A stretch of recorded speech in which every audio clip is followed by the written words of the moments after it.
Assalamualaikum guys. So hari ni kita nak bajak dulu. Kita nak tanam kangkung dan kita akan guna ni mesin bajak Ogawa OCX 700. Dia 9 horsepower, 1800 RPM. Okey, dia ada dua gear. Yang ni gear untuk kita pusing kita punya rotor lah.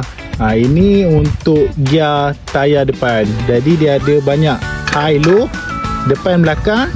Ni pun ada speed untuk rotor 1 dan 2. Okay, let's go. Clap your hands.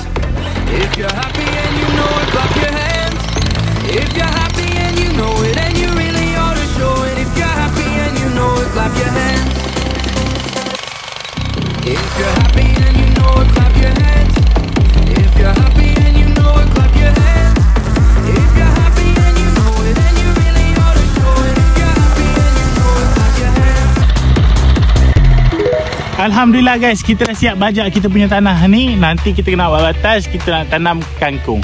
Jadi kalau korang ada nak saya buat apa-apa, korang komen kat bawah. Kalau korang nak start tanam, tanam je guys. Tanam, start small dan terus konsisten. Okay guys, jumpa lagi for next video. Bye. Assalamualaikum.